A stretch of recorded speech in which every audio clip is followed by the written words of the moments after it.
So you bought a little robot and you thought it was going to be the best thing ever. Well, good news is it is. But the bad news is it is not going to be maintenance free. This is how much you're going to have to break it down in order to keep it clean. After about a year of having it, I noticed it not performing as well as it used to, and when I started to break it open, I thought, well, this is going to be it's going to be easy. I'll just open it up and clean it out real quick. Let me tell you something. Take a day. Give yourself an entire day, and do it in the summertime. Don't do it in the wintertime like I did. So I had to use this. I have to do stuff indoors. You're gonna have to take out every single screw, every single piece of part.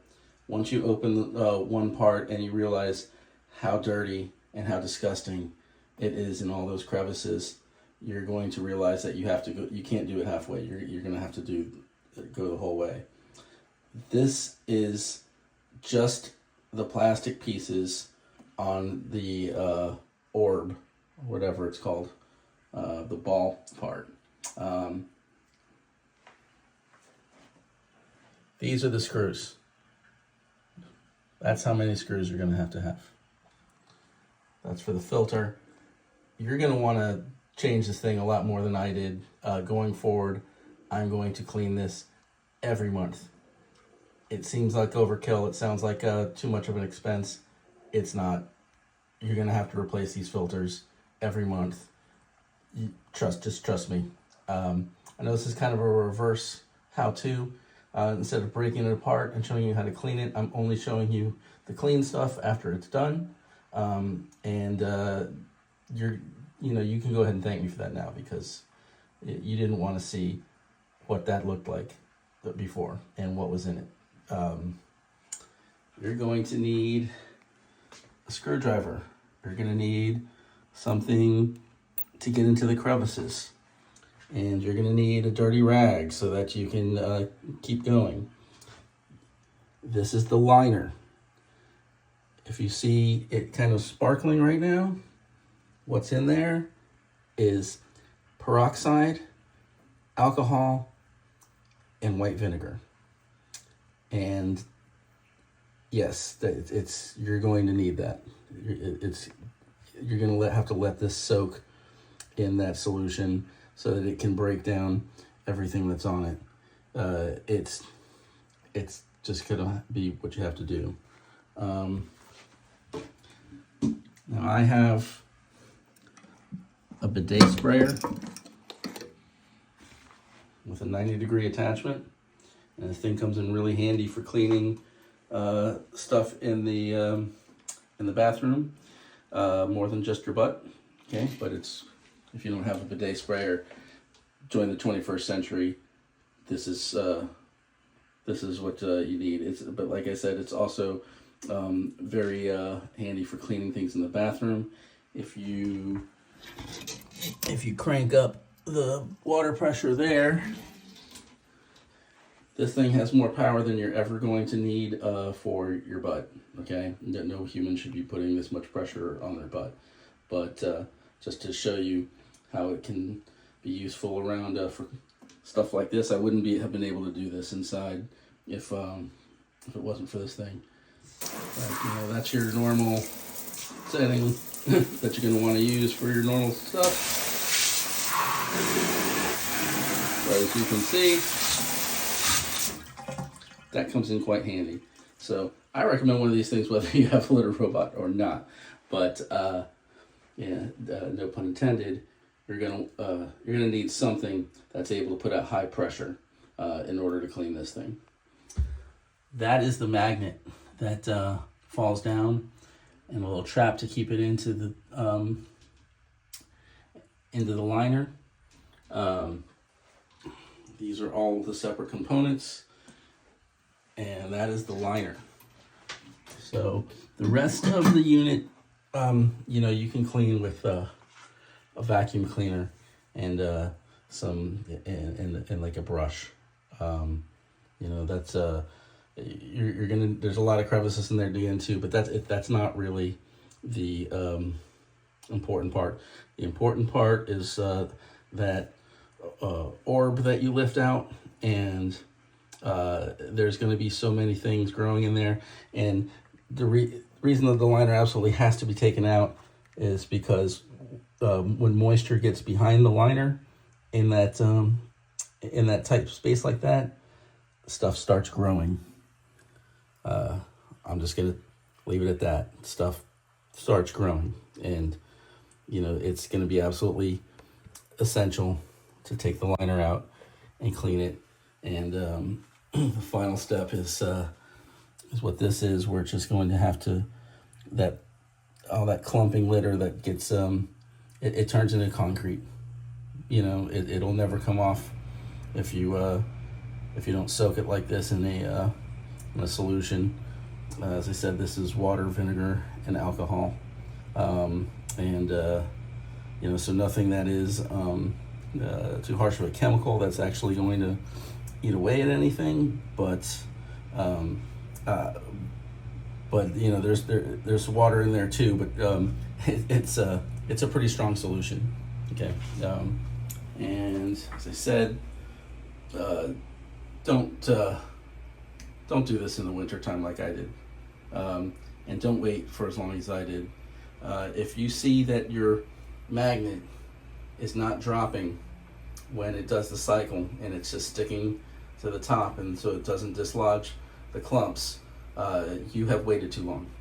Okay, and it is far more disgusting in there than you think. You know, you look at all the pieces on the bottom part, and you think that it's going to be okay. It's no, it's if that magnet is not dropping at the top of the cycle, you have waited too long, and there is some disgusting stuff between the liner and the shroud, I guess you can call it, or whatever this thing is called. I guess that's the shroud. This is the orb. You're going to have to take out every single screw, and some of these are at angles that are not easy to take out. So get a good screwdriver, something better than my guitar multi-tool, you know, and be prepared. Be prepared. This is going to take you at least a day. At least a day. It is not. Let me pop this off real quick and fix it. Okay. I looked at a lot of videos online, and you know, a lot of tutorials and things like that. And they said, oh, you know, do this and do that, and you know, but it is not a quick job. It is not just do this and do that. Once you pop this thing off, you're going to take off one piece, and you're going to go, oh wow, that's bad. And then you're going to clean that, and then you're going to notice that, like, oh, well, what's in this little part over here? What's on the other side of that? How do I get to it? And you realize that, like, it has to be completely disassembled. And if you don't do that, it's just going. If you don't completely disassemble it and clean every tiny part, then it's just going to be more work for you later. You know, it's if you want. The good thing is that once you do this, and you clean all the gunk and all the clumping litter and all the mold and the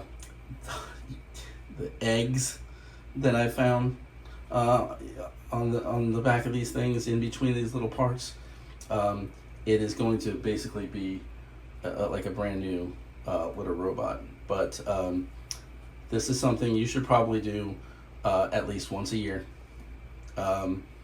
If not twice. If you don't wait as long as I did, it won't be quite as bad, but you're still going to have to do the manual work of taking everything apart. You're going to have to clean everything. You're going to have to let it sit, let it completely dry, and yeah, it's not fun. So just a warning out there to all you litter robot or owners as to what big of a job you're getting yourself into. Okay, but like I said, do not wait for it to get to this point. Change the filter that goes in here. There's a carbon filter that goes in there. Change that every month. Okay, change that every month.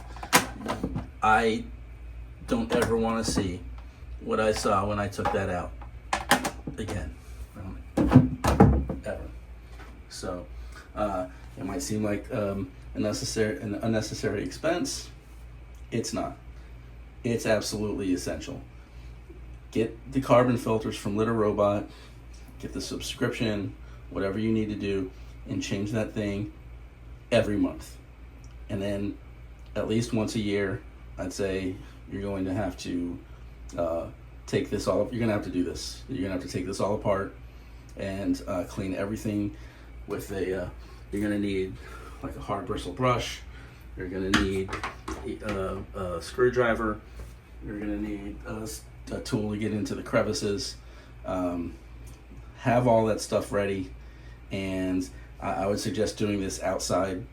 You know, that clumping litter is not something you want going down the drain. So I had to take extra precautions to trap all that stuff before it, so that I'm only rinsing off the residue and not having any sizable pieces to go in there down there and ruin your plumbing. Okay, so plan ahead and do this outside. Do it every year, at least once a year, and if not twice a year, and get those filters. Like, get the filters. They are not optional. Okay, good luck.